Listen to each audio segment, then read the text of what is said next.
Hello everyone and welcome back to the channel. My name is Lewis. This is the Saku-san channel, and every now and again I'll put out a video talking about vinyl that I've recently purchased. Hopefully the videos have a theme. Sometimes they don't. It's just random albums that I happen to pick up and I just go, yeah, let's put a video out there. It's been a while since I've put out a video. Simple reason is it's not because I don't love you guys, because I do. Yeah, and thank you very much for getting us near to the milestone of 2,000 subscribers. Thank you to each and every one of you who have subscribed so far. For those who happen upon this video and you're new to the channel, welcome. Hopefully this is the first of many of my videos you're going to view. I should give you some context of how I do things. So primarily talk about vinyl that I've purchased. The actual channel itself started off with more random genres, but it's kind of like, and I'm completely pleased with this, it's turned more into kind of jazz vinyl kind of thing. And since we settled down into the jazz vinyl videos, I tend to talk about jazz vinyl, which most other content creators and commentators in this particular space in YouTube, the jazz vinyl space, I tend to talk about albums that they're not talking about. Now, there's no shade on them. I'm not trying to, pick fights or anything. Those guys are doing what they do. They're talking about albums that they love. I appreciate it. I too share the love of many of the albums that they cover in their videos. It's just that either they're all talking about the same albums, and I've got nothing to contribute, because in the sense of they've already said what I was going to say about these particular albums, or they're talking about albums that I don't particularly like, so I don't buy or talk about albums that I don't possess. It's just me. I don't want every jazz album out there. I'm not a completionist. I just take albums and artists at their merit. I try. Okay, there's a reason why people are hyped up, usually because they can back it up. But I try to, I'm just a contrarian. I try to look for the outliers. I try to look for what I want in my personal collection is albums that if you saw my collection, you go, wow, it's like, I didn't even know this existed. I want those kind of albums. I don't want to, there's so many of, okay, I shouldn't go on a rant, but it's for a while since I've seen you guys, and it's to give the new people some context of who I am and what I'm trying to do. Yeah, it's for me in jazz, all the big hitters that you've heard of, they are good and they are given the credit for a particular reason, because they do hit unbelievable standards. For me, I kind of like in my jazz journey, and what I try to say to other people is, don't let jazz intimidate you. And if you're a really good way to not let jazz intimidate you is to not start with the big names that everybody associates with jazz. Try and come at it from another angle. You might like the genre or have more patience for it if you listen to other stuff first. Get an appreciation of what jazz can do, what's out there on the fringes, and then you can take on the heavy hitters. I kind of feel that's the better way round. It stops people from being freaked out by jazz, because we want more people to ultimately, if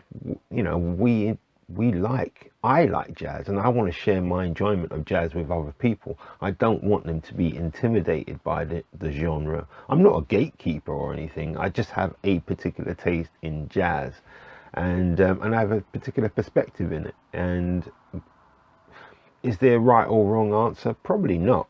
But this is just my solution to what I see as a problem in jazz, in terms of it does come across as really elitist. And it doesn't have to be that way. And if it's going to be elitist, it's basically a dead genre. That's what basically is going to happen. So open up people, you know, not only to somebody new to jazz, but those who are more seasoned, you know, just to say to them, you know, there's something else out there in the genre that you may have not considered before. And it might, well, certainly for me, the broader the taste I've had in jazz, the more it's helped me evaluate what the consensus says is really good albums.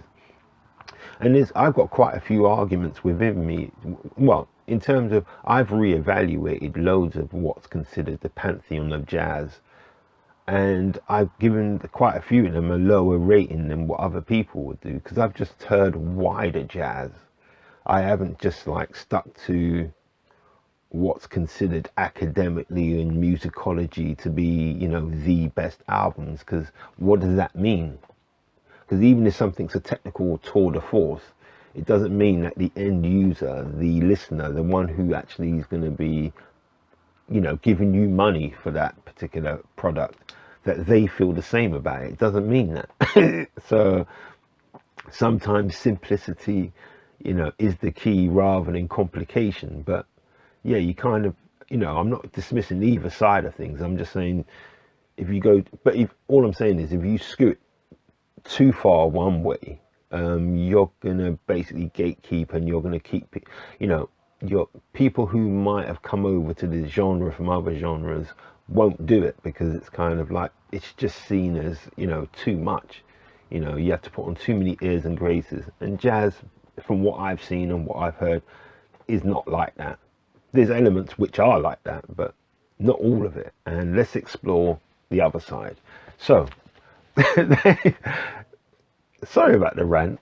It's been a while since I did a video, so you guys are gonna have to forgive me. But yeah, I've just had some thoughts. I've seen some videos on YouTube, jazz documentaries, and some other channels.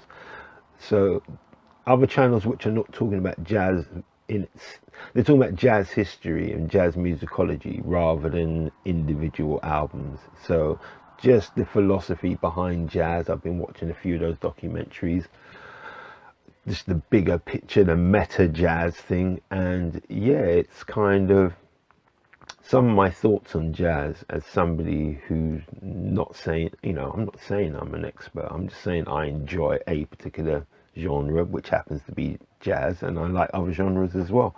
And this is my journey through it. And I'm here to, you know, share my thoughts, some of which are going to be right, some of them are going to be wrong. And does it even matter if they're right or wrong? Anyway, there you go. So that, I have no idea where, yeah, I've just been prattling on for 8 minutes there. What an intro. Yeah, forgive me. I'm sorry, but I'm not sorry. There you go.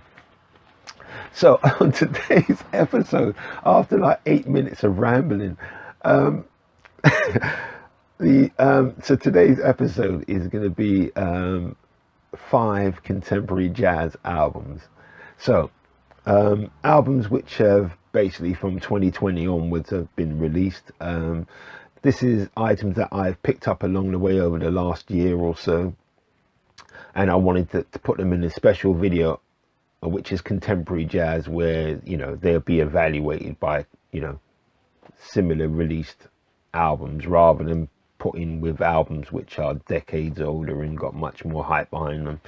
So you as an audience seem to like it when I do this. I mean, you don't like all the videos on contemporary jazz equally, but you seem to like it when I package it this way. So I just thought, yeah, let's just do that again. So I would say as well, I think it's noteworthy to say in a discussion about buying vinyl and committing to, no, not even committing to, but buying albums that you like. There's numerous calculations that each and every one of us use in order to justify our purchase, so to speak. So some of the things to do with contemporary jazz, which has nothing to do with the actual output of the material itself, is to do with the pricing policies, where as a purchaser of music, what's fair as a purchase price. Now ultimately the market will decide that. So in the case of what I'm going to show you today, I've managed to buy each and every one of them probably at a discounted significant sale price compared to when they were first released. Now, I see it from both arguments in terms of, I see it from both sides in terms of why certain things are priced at what they're priced at. And I do have sympathy on both sides, because say for example, you as a record company, you want to recoup your investment which you've put into these new artists. You've put, you know, these are people who have, you know, their track record isn't voluminous, you know what I mean? It's not, you know, it's not into the tens, the 20, 30 albums, artists that you're dealing with. It's people who, this is going to be their first album, maybe the second or third. So it's investment. Somebody's believed in them and they'd like to recoup some of that money. So therefore they're pricing it at a level, let's say at the level of Tone Poet sort of money for a new act. Now, I do sympathize with them because, you know, people have got to pay their bills. But at the end of the day, me as a purchaser of vinyl and jazz vinyl, when I look at a new artist being priced at the same as what's considered a Tone Poet level, I'm gonna say to myself, well, you know, do I take the chance on a new act or something more established? You know what I mean? Something which, depending on the size of your collection, is kind of like, oh, this is considered an essential, you know. So yeah, so the record company don't make any money or don't make enough money. They're not going to reinvest in these particular groups, and it'd be a shame to not have these artists around. But equally, if you make it cheaper to begin with, a less expensive item, taking into consideration that they are a new act, you're probably going to get more people to take a chance on them purchasing it, because it's not so much of a financial commitment. You might, you know, of course you should listen to the album and make sure that you like it before buying it, but it's more of a risk. I mean, it's a lesser risk if it's cheaper. You know, you may decide after a while that, you know, after the initial euphoria about it, that you didn't like it, but you haven't spent serious money on it, so you can take that hit. So anyway, that's my general rambling, and all in all 12 minutes of nonsense. So Joshua, Jazz One Octet, Polar Waters. Yeah, this is a really, okay, I kind of even lost where I was doing things. The front and the back of the album, that is the inside. So lovely packaging. You know, I really do enjoy that. So this album, I would definitely aim it at those who are, you know, I think this is a great kind of like crossover album. So not only would a jazz crowd appreciate this, those who kind of like either dabble in all different types of genres and just like music in general, they will probably, more than likely, and I don't see why they wouldn't like this album. It is really good. It does stand up, and yeah, that's the beauty of it. It's accessible. But for the jazz heads out there, don't just dismiss it based like, because I've said these things, it's kind of like, well, I'm not going to listen to it because it's just like, it sounds like really like diluted jazz. No, it's better than that. It really is. It deserves its moment in the sun. It's it does a simplist. It does, yeah. It's kind of, this is going to an oxymoron or an internal contradiction, but to do simplicity in jazz is often complicated. It's yeah, not everyone can pull it off, to be quite honest. And say for example Brubeck, and you know, his melodies are extremely complicated, but most people can hum, once they've heard it a few times, they can hum it, and they're not truly conscious of what's going on. They can do it, but that's a complicated, the way that it's paced out in terms of its rhythms and that, and the overlapping rhythms, it's really complicated. So in terms of music theory, so my point being that this album's doing things which appear simple but actually are quite complicated in terms of how you layer a particular composition to do that, and the restraint of the composer and the musicians not to go overboard and do too much. It's now this is one where it's kind of restrained and everybody knows what the kind of, I don't know if it's accident or design, let's just say it's design, that everything on this album knows there's a level of professionalism going on here. For those who, you know, for artists who seem relatively inexperienced, there is a lot of maturity on this album in terms of restraint. You could have taken the compositions down far, you can take them down slightly different roads, will probably give you more kind of credibility with your peers rather than the listening audience. I'm glad that they chose the listening audience over kind of like showing off to their mates in the jazz community. They made a really nice album here, and like I said, for those who are new to jazz particularly, it's a good gateway, it's a good crossover. But those, you know, at every level in jazz, you will find something in here, because say for example you are beginner or intermediate in jazz, in terms of compositions, they got some really nice output here. But especially for those who have like got considerable vinyl collections of jazz, there is something to learn on this album in terms of basically the philosophy behind jazz and what jazz has become.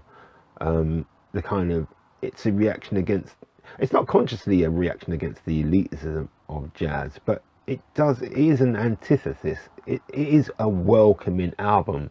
It's not trying to go, oh, you know, this is how good I am as a particular performer, you better be impressed type thing. But there is a time and place for that sort of behavior, don't get me wrong. But this is more going, no, come in now, we want you to, this is like, you know, putting your feet up in front of a real fire, not a holographic projection of it, a real fire where your toes can genuinely get burnt. It's like, it's that kind of like, there is that kind of calmness and softness and warmth which is going on in this album, which I really enjoyed. Yeah, if you see this out in the wild, I'd get your hands on it. But like I said, particularly if you are new to jazz, or you're intimidated by jazz, this is a really good place to start. It really is. You're not gonna be, you won't find 3 months down the line that you tire of this album. No, I think this is one which is going to be a perennial. There's nothing on it which kind of denotes, you know, okay, it sounds like a modern album, but nothing what really kind of links it to a particular year or something. You know, it doesn't have synthesized sounds in there where it kind of like it's going to peg it down to a particular era. No, yeah, but like I said, it's a contemporary album. It's got the normal contemporary sounds. It's just done in a really nice way. So that's today's first album. Yeah, just finished that after 18 minutes. That's really funny. I would say, I've got to say particular attention to the female vocalist on this album. Her name apparently is Anna Sirius. That's Serierse. Sirius. Whether that's a pun name or a real name, I don't know, but I started laughing anyway. Yeah, really nice vocals on here. Yeah, she's one of the many talents on here, but she's she's probably the most obvious. Really good job, you know. I felt a gentleness with her vocal stylings. Yeah, the gentleness, a sincerity, let's say. Whether it's practiced or that's how she really is, I don't know. But certainly by the way it sounds, it just sounds right. It sounds in keeping. Sounds like, you know what, this, because I'm a Londoner and probably only people in England and London will probably understand this reference. This is kind of like the Primrose Hill, Notting Hill, Hampstead Heath version of jazz. And please don't see that as a criticism, but if you know those areas, I think it might make sense to you. So yeah, that's the first one today. Again, it's Joshua Jazz One Octet, and it's Polar Waters, and it's a 2023 release. So that's the first one. The second one today is 2024 release. It's by the Estonian group, the Misha Panfilov Septet. So that's the cover there. That's the backside. So I'm always partial to a bit of Eastern European jazz, and because I'm a contrarian as well, as you come to realize, I like to add new artists to my collection. As much as I like new albums, I like new artists, ones who haven't appeared in my particular collection before. So Misha Panfilov has done quite a bit of work in jazz. He certainly has put in the time and effort.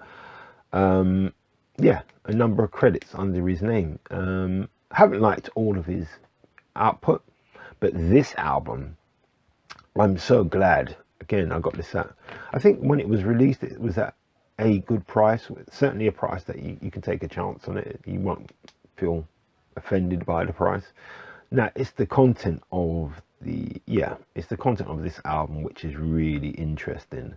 I very much, let's see, glad that what I've written here is, glad I gave this album a chance.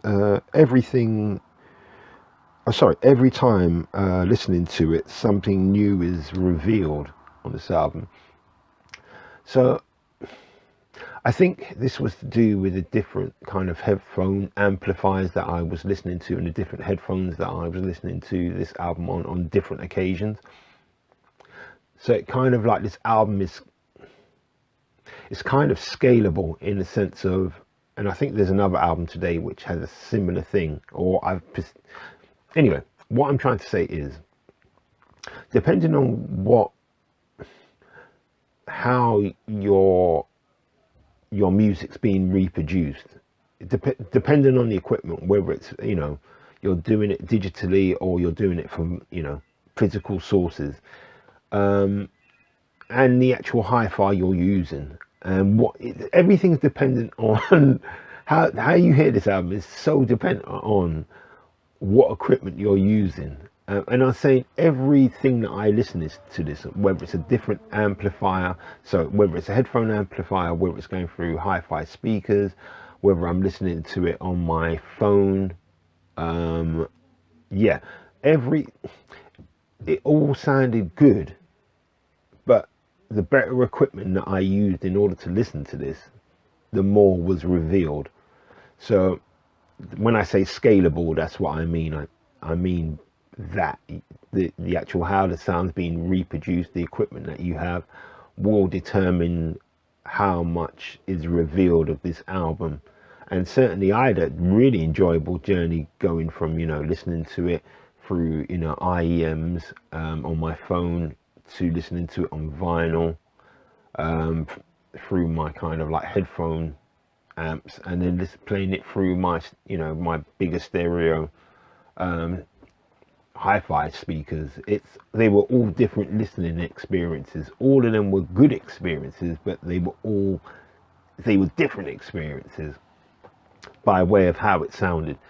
Yeah, I just thought that was a notable thing for you guys to take into account. So I've written in my notes, sure, this is not an elite level jazz album, but make no mistake, this album is the real deal. It's like it's knowing individuality. I don't know. It's like, okay. I'm not sure what I was writing there. Yeah. Yeah, I can't even, it's like it's knowing.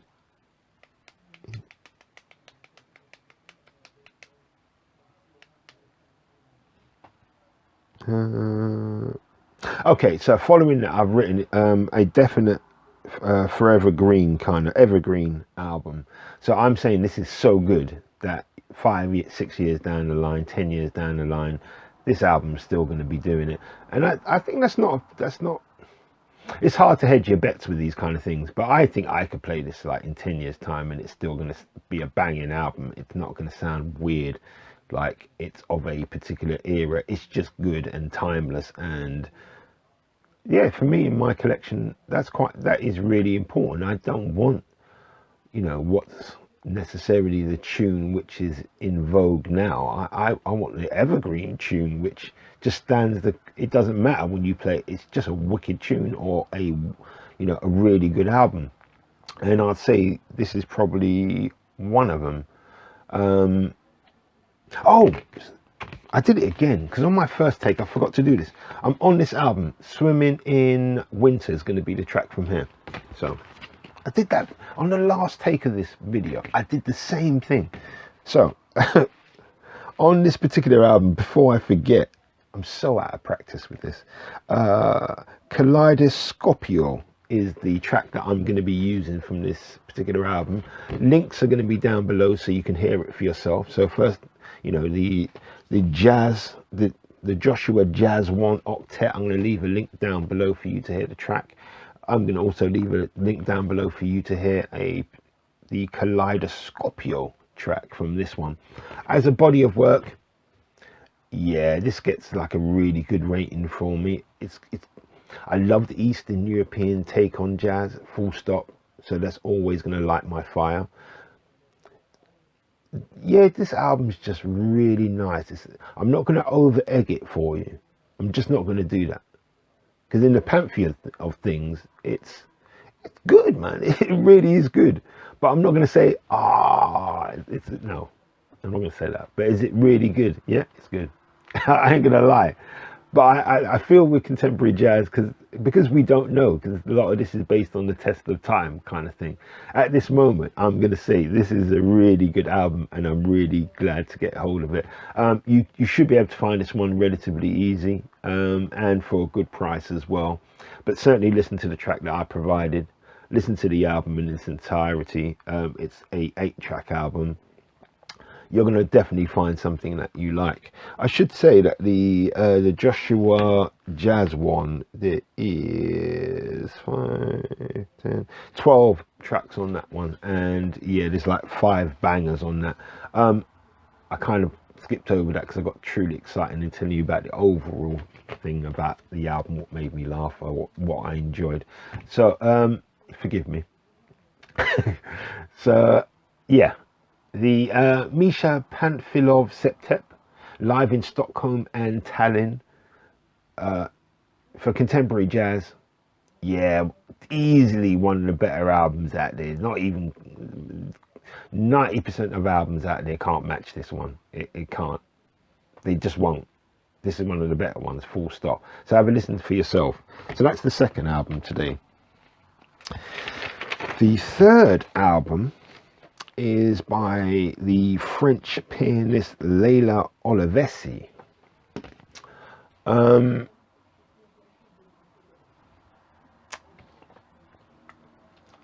idea where let me just hold on a second.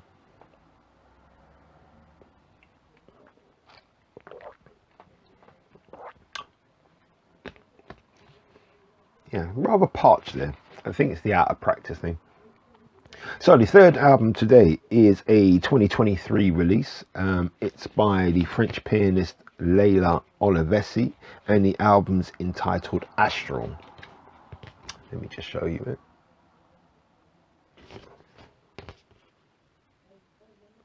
So, compared to the 2 albums I've shown you already, Mrs. Let's say Ms. Olivesi, I'm guessing at this, but I think you can tell that she's an extremely competent and well-trained classical pianist. She's been trained in that way, gone to the conservatoire, all that kind of stuff. She's extremely professional and don't get me wrong in terms of that is nothing negative. That is absolute positive. She understands audiences Again, this is to do with some of the material I've been seeing on YouTube in terms of documentaries, and I'm glad I've got to somebody else articulated for me. There's the artistry, and then there's the importance of the end user as well. And don't dismiss what the audience reaction is to your body of work, because sometimes the two don't marry up, and when the two don't marry up, it's going to be the artist who suffers, because A, you might lose your record deal, and B, it's kind of like you want your work to be appreciated. But yeah, but when I say audience, is the artist aiming their work at fellow musicians or the general population? Because those are two different things. Because if you're just going to do it for fellow artists, then you're going to end up in jazz in dead ends, where yeah, it's a mutual nasal gazing society where everybody's saying you're technically brilliant, but if your end user doesn't like it, then there's no, I'm not saying there's no point in doing it, you're not going to get the financial reward that you could have got by, you know, just compromising. Because at the end of the day, you want your tune to be listened to, really. If it's too much the end of like, oh, this is just going to appeal to fellow artists, then you're not necessarily going to be able to put, you know, food on the table. So let's get it right. So this is a roundabout way of saying Miss Olivesi is extremely talented. This is a really good, even though it's a contemporary jazz album, but compared to the two previous albums, you can hear by not only the production value, that's not so much of it, but you can tell in the compositions and how this album is structured that a lot of care and precision has been put into this. I don't think there's an unscripted note being played on this album, and there's nothing wrong with that. You know, it's contained, it knows what it's doing.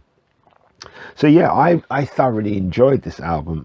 The track that I would probably recommend, and I'm going to leave a link down below, is Mary Lou. I just think, you know, again, I'd like to get jazz from new artists for my collection. I'm so glad to get my hands on Miss Olivesi's album, and for me to kind of present it to you guys, just in case, because for me it was a musical, sorry about that, it was a musical journey where I was really elated to hear something new from a new artist to my understanding, you know, not new to everybody, obviously people know her, but for me, it's a personal journey to come across a new artist who's putting out output, which I really did enjoy, you know what I mean? I would say, and I could be completely bat s, you know, something I was gonna, yeah. Sometimes I have to remember I'm not a swearing channel. Maybe I'm going crazy, but if you listen to the digital, like, because what I'm going to link to by way of the album is the CD version, the online one. I swear this vinyl one, is somehow arranged and edited different from that one. I could be wrong, I could be like absolutely going crazy, but there's something in me what tells me every time I listen to the digital version of it on my phone, say, or whatever, when I'm in my car and all that type of thing, it sounds different from the vinyl version. And that's not just to do with what equipment I'm reproducing the sound in. It literally sounds different to me in terms of the editing and some of the compositions and some of the instruments being played. I could be going crazy. Somebody out there will give me the definitive answer, but for me, if that is the case, I would definitely get the vinyl version. I wouldn't get the CD version unless you're into CDs. This one, I think I paid like what the price should be for this album. It's, yeah, I had no regrets with this one. It was a no-brainer as far as I was concerned. Let's see what I've oh, what I've written about it is in listening, whilst listening to this album, I visualized a fantastical circus of pageantry. I think I recently read, and I put it in there. I recently reread Alain Fournier's The Grand Milnes novel, and that's part of the kind of whole setup of the story itself. The protagonist comes across a fantastical circus, a production, something which is going on, which seems open world, but he knows he's stepping into something which is, although everything around you is things that you would recognize, it's just in a particular setting where everything seems to be fantastical. It slightly changes. And from that point onwards in his life, he's always striving to find that, revisit that same experience. Maybe it's kind of like a, you know what? Now that I'm thinking about it, and I'm not an undergraduate in English literature or French literature in this sense, literature in general. It's an allegory to like kind of, I'm just, the addiction to drugs. Maybe that's what the allegory is. Maybe I'm just making up stuff anyway. Alain Fournier's The Great Milnes. If you've never read that book, look it up. I'll try and leave a link to it for Amazon. Maybe I'll link, yeah, in the description I might leave a link to it. If you've never read that book, have a read of it. It's kind of one of those kind of young adult books from back in the day, which were good, rather than the modern day kind of weird versions of that kind of setup. Anyway, have a read for itself. If you're that way inclined in terms of reading literature, you might just like that one. Anyway, that was a side issue. One of many in this video. Yeah, nice album, professional. Yeah, and I'm not using that as a, you know, something to beat her with, or, you know, any kind of way derogatory. I don't mean it in that term. I mean it in the wholly positive sense that this woman understands how to put things together. Like, she properly knows. Yeah, she's operating on a whole different level to like the first two septets and octets. She's, her version of jazz is, they sound similar on the outset, but no, they're not. It's like this, she's operating on a totally different level, levels above. Anyway, this is the third album today. Is it, I told you everything that I wanted you to know. Yeah. Overall, really enjoyable. It was done for the end user, definitely, this album. Thoroughly enjoyed it. It was at standard prices, so bear that in mind, this particular one, but I think it really is worth it. So if you happen to see it out in the wilds, or through listening to the link down below and listening to the album in its entirety, you've decided that, yeah, I like this, pursue it. Yeah, I want to hear more from this particular lady. So yeah, that's the third one today.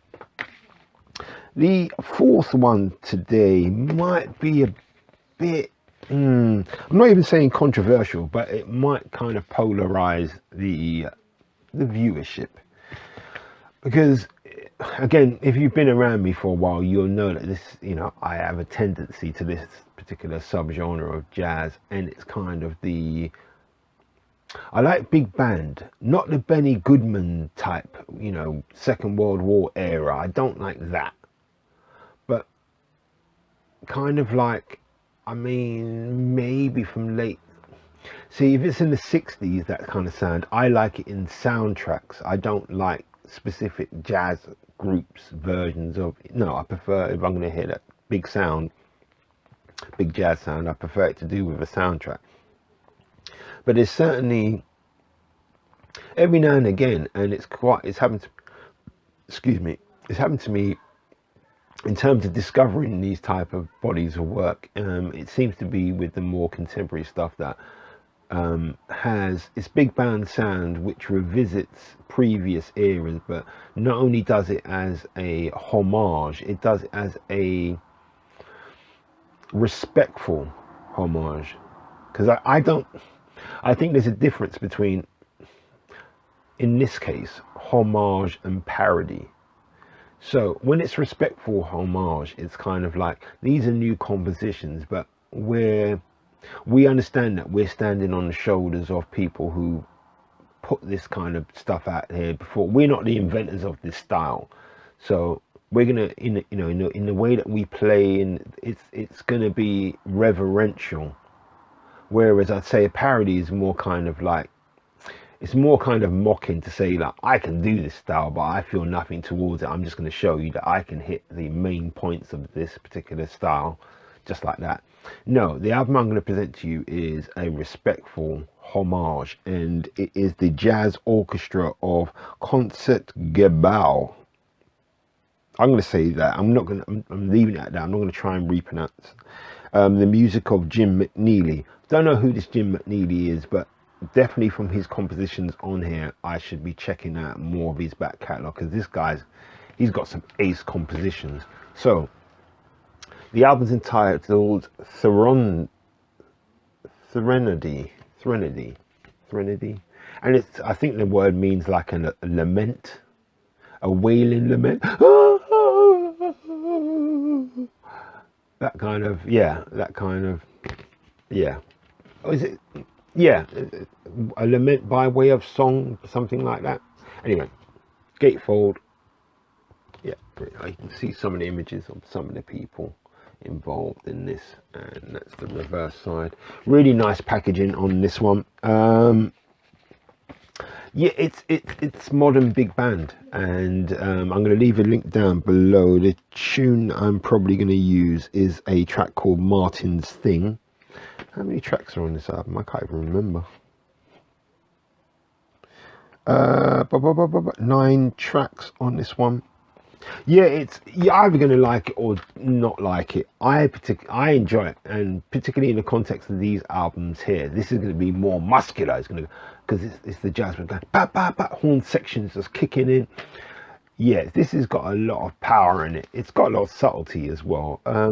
Overall, I just thought it's a really enjoyable ride. So yeah, I'm not going to say too much about it. I got it at a really good price. Have a listen to the track that I'm going to link down to below, and just see for yourself if it's going to work for you. Yeah, like I said, I really enjoyed it. Hopefully you will as well. But yeah, you got to like the kind of modern, no, like I said, it's the respectful homage to earlier big bands. Do you like that sound or not? So that was the 4th one. The memory card's going to go soon, so what I think I'm going to do is halt it there, then start another piece. All right, give me a second. And as you can see, the lighting hasn't improved, the audio hasn't improved. Yeah, it's the usual shambles. So the 5th one today, is by the German trumpeter Mike Kral Quartet. Hopefully I've pronounced his family name correctly. And that's the album, both sides, and this is a 2022 release. Let's see what I've said about this. Good ideas on display here. Quite a mixture of new jazz, new classical, by way of compositions on this album, all played with aplomb. So the musicianship on this album is really good. I get a feeling that, you know, these guys may be conservatoire trained. I get that they got a certain level coming out of here. Yeah, they have a certain, there's a classiness going on in this, which comes from not only hard work, but you're in environments where somebody's, you know, the rough edges have been taken off kind of thing, and certainly by way of what the compositions are and how they try to play them, that's the kind of direction they've gone in with. It's a smooth album. Yeah, I just really enjoyed this. It's kind of, yeah, I put a note in here, assuming that this, before I'd done any research, assuming that the work represents the beginning of their musical career, this is indeed a very good start. Now, I've looked up Mr. Kroll, and he's got a back catalogue. It's all relatively new. I mean, yeah. But yes, he has credits, a number of credits under his belt, and I can kind of see why. It's, if this was his first album, second album, or even, this is more like a, yeah, I think in the order of things, this might be his fifth or sixth album out there, if not slightly more than that. But yeah, just, you can see kind of, you can see where hopefully the trajectory of his career is going to go. And yeah, there's no shame in it. The guy's technically proficient, man. It's like, there's no doubts about it. He's going to be an all-time great, probably not, but so what? You know, not, there's only room at the top for one. You know, anyway, I'm just being truly unfair there. Is this a good jazz album, contemporary jazz album? Yes, it is. This is thoroughly enjoyable. Of the 8 tracks on here, I'd say easily 4 on here really floated my boat. They, all day, every day, I would listen to these tracks. Really enjoyed it. Again, I got this on the cheap. I'd seen it around, but I didn't actually listen to it until I got it at a sale price. Bear that in mind. But yeah, just a really, I'm really glad that I've got this album. I can't really speak for the future, and this is a problem with something, you know, it's not a problem, but when you are buying contemporary works, it's kind of like, will they age well?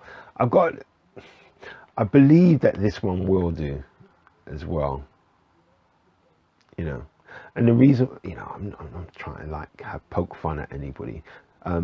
My musical journey and my musical jazz journey contained at one point a love for the work of Kenny G.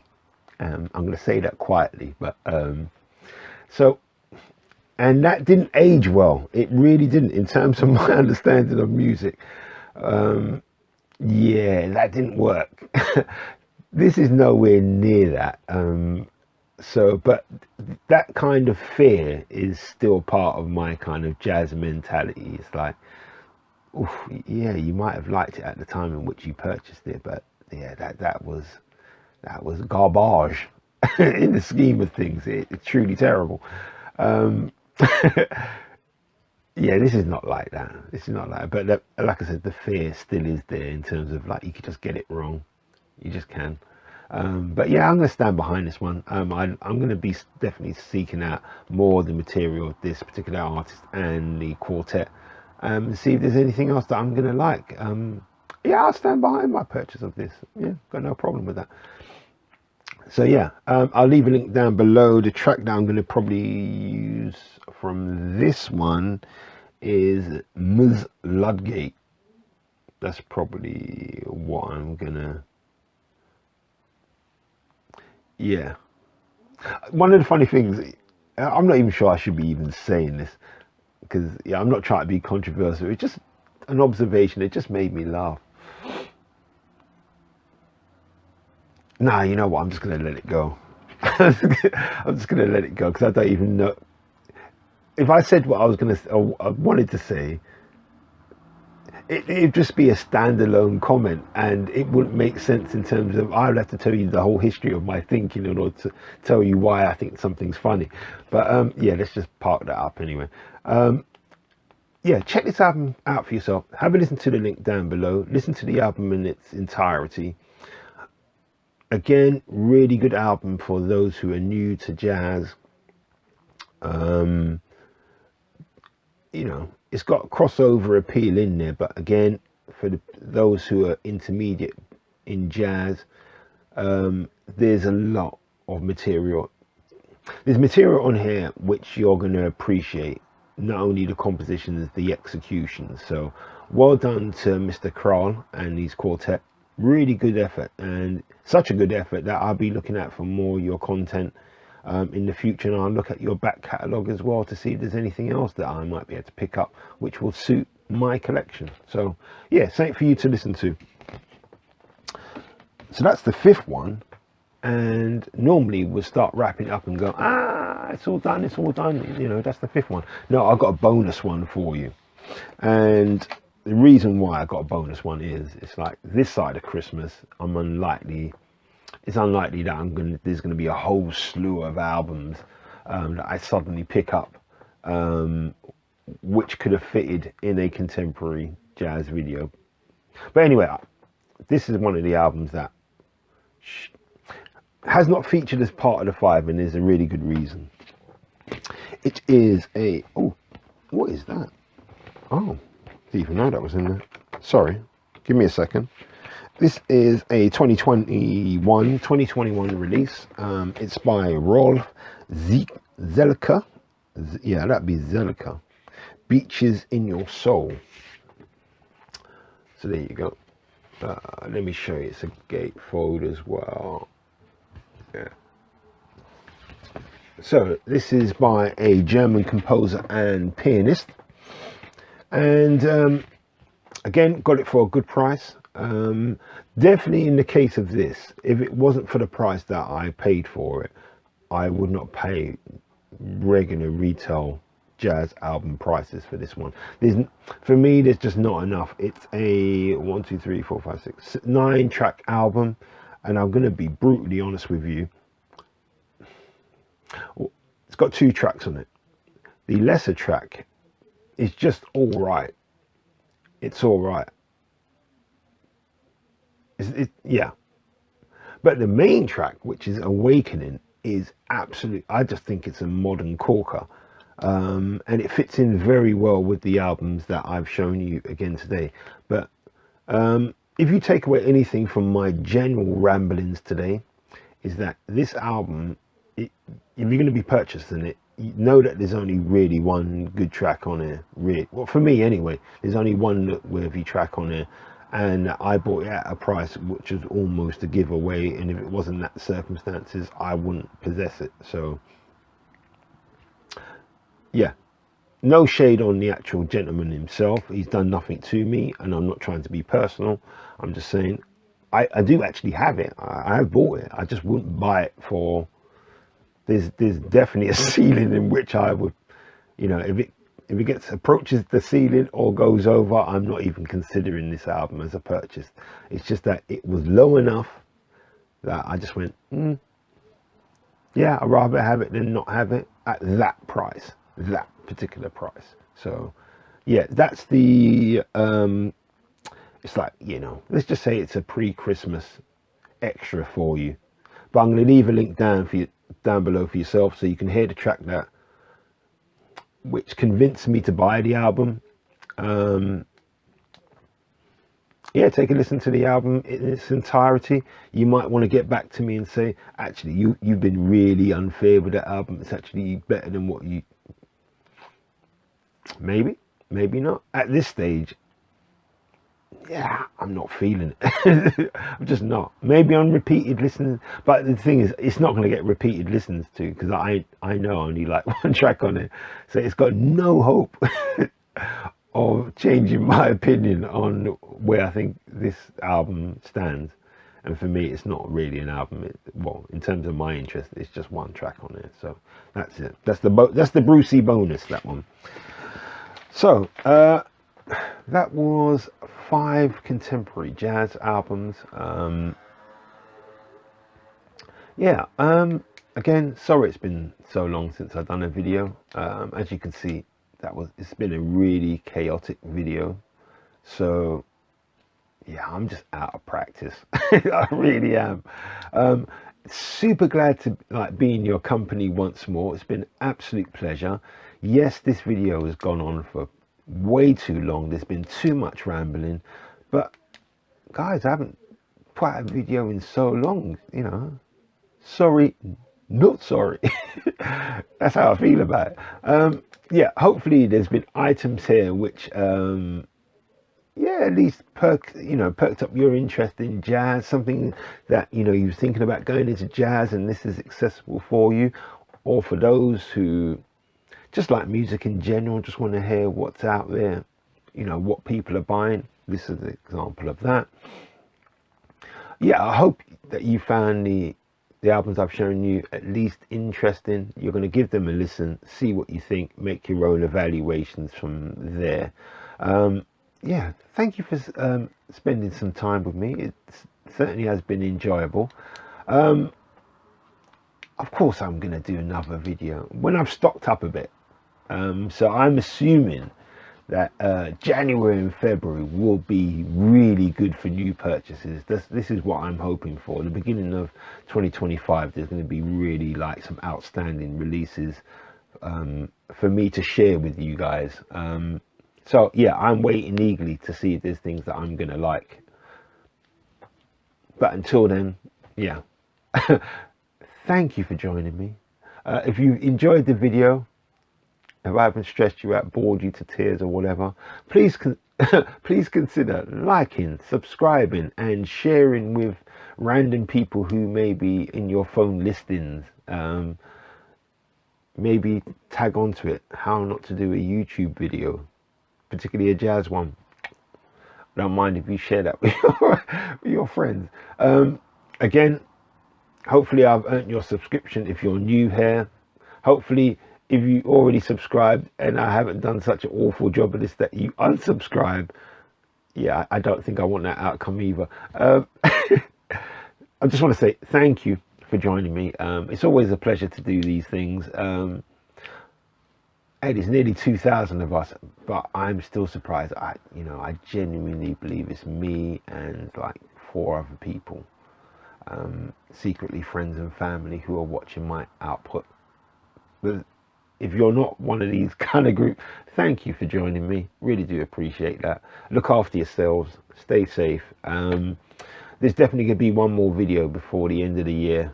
So I'm going to put this one out as quick as possible and get the second one out in December. So yeah. Anyway, apologies again for the lighting. Apologize for the really terrible audio visual. Yeah, it's all extremely amateur, but hey, if you've been around for long enough, I can do no better than this at this moment. So until the next video, look after yourselves, stay safe, and happy hunting out there for jazz vinyl. Take care. Bye bye.